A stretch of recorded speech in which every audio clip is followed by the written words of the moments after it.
Hello and welcome back to another video. Today here again on Forza Horizon 5 to take a look at the penultimate car pass car here on the latest Forza game, which is of course this 2020 Lexus RCF Track Edition, and next week we'll be taking a look at the final car, which is a Nissan of some description.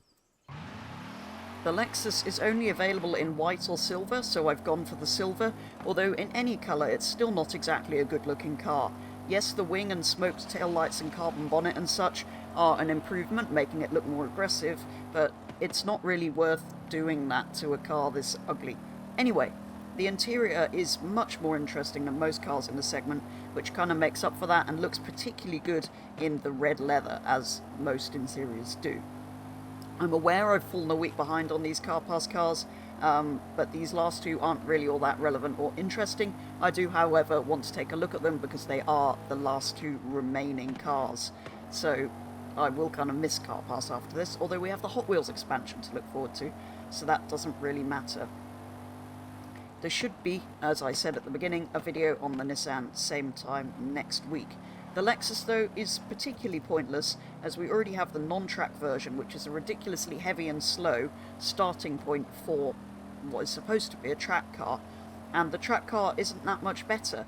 It's only slightly lighter, but not a useful or noticeable amount. It still weighs 1,715 kilos, so it's only 80 kilos lighter than the standard one, and it only has 5 more horsepower than that car at 472, which isn't really much use to anyone.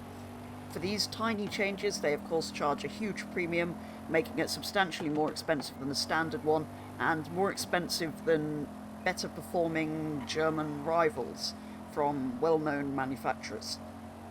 It does, however, having said all of that, drive pretty well, but not any better than the standard one, I would say, and gets to a slightly annoying 199 miles per hour on the downhill motorway section, although for a saloon car that really isn't all that bad. It's just a shame it couldn't go up that 1 more mile per hour just to get to the big 200. So, as this Lexus RCF is a track edition, I've brought it to the festival circuit for 5 laps, like I do with all the other new cars here in Forza Horizon 5, to see what it can do around a circuit, despite its weight, and it felt reasonably good. The time we're aiming for here is somewhere just behind the BMW M8 competition, that being 791 PI and this being 777, and that's set at 108.5. So that's kind of the benchmark time that we're trying to get as close to as possible. The cars lower down the board are 20 PI lower, so I think it probably is going to slot in behind that. Like I say, it felt reasonably good. It had endless grip. On the sort of cooldown lap after this, I always try and get the back out a bit just to see if I can slide it around some corners. And, well, it did, but it was quite reluctant. You had to give it quite a flick to get the back out, or pull the handbrake, obviously. So yeah, it was incredibly planted. I mean, it's got enough downforce with that wing, but surprisingly, despite its weight, felt a lot better around the circuit than I thought it would, and that was reflected in its time.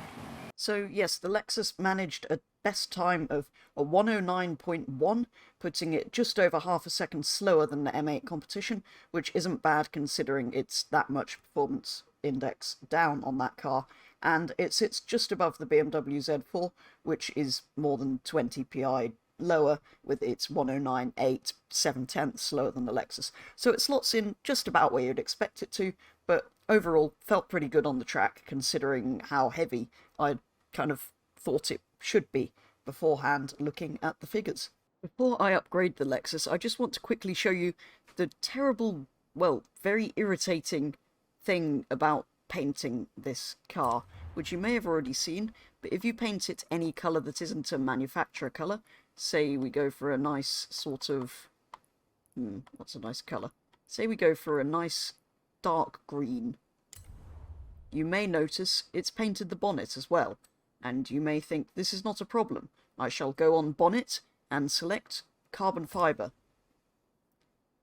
It then decides the bonnet is carbon fibre and cannot be painted, despite the fact it's not anymore.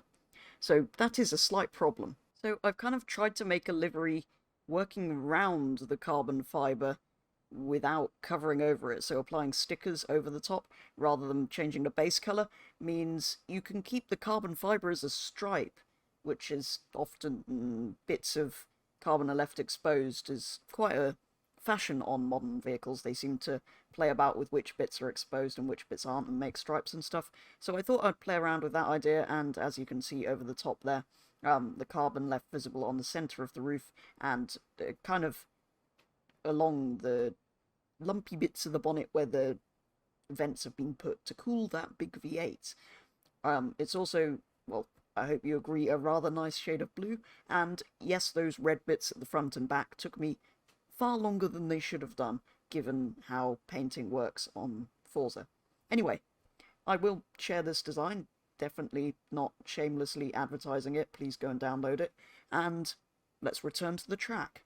So, despite the Lexus starting at 777, I hate S1 class, and therefore I've built it to the top of A before returning to the festival for another 5 laps. Now, in terms of other options available, there's the usual Forza Aero and a wing delete option, there's all-wheel drive and twin-turbo conversions, many engine swaps including the LFA V10, but considering how the V12 ruined the Aston last week, I've not gone for that this time. I've left the standard engine in rather more sensibly.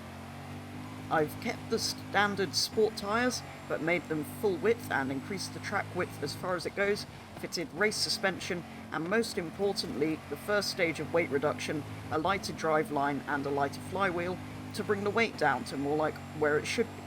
I had one spare PI after that, so I managed to squeeze in a clutch and a sport transmission too, so that I could adjust the gear ratios and make it slightly further towards acceleration, because generally that's, I find, what I need to do to make cars kind of more how I want them.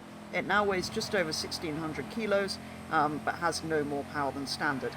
However, out on track it felt very good, and set a pretty good time. So the best time I could get out of the A-Class modified Lexus was 107.084, which puts it just behind, well, 4/10 behind the Mini Cooper JCW GP that I built not that long ago, but it is second out of the cars that I've built. Obviously, that Alpine A110 with the Summon tune is not ever going to be beaten by anything I build, or I find that unlikely unless, for some fluke reason, I end up with a good car. But yeah, not too bad. Sits just behind the Mini, ahead of the Golf, the MGX Power, and a few of the other vehicles I've built. So yeah, overall the Lexus, not all that bad. Standard, yes, it weighs a lot, but to be honest, I didn't really feel like that on the road. It handled well, had good levels of grip, and around the festival kind of sat where you'd expect it to, and upgraded, it was, well, a lot better than I thought. I mean, I was a bit more sensible with upgrades this week, but not a bad A-Class car for one of my really quickly thrown together builds. So overall, not all that bad, although I kind of feel like the standard non-track edition RCF could probably be made equally as good. You might need Forza Aero, but yeah, I feel like you could do a similar build with that, and it would be probably as good as this. So it's still kind of a pointless car to have added, but it drove better than I was expecting to, so slightly pleasantly surprised by it, but still not feeling as if it was worth it being added, let's say.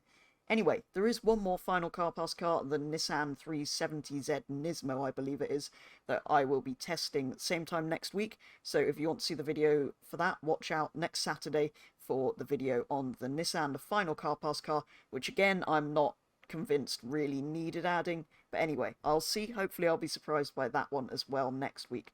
But for now, for a first look at the Lexus, that is going to be all. So thank you very much for watching, and I'll be back with the next video very soon.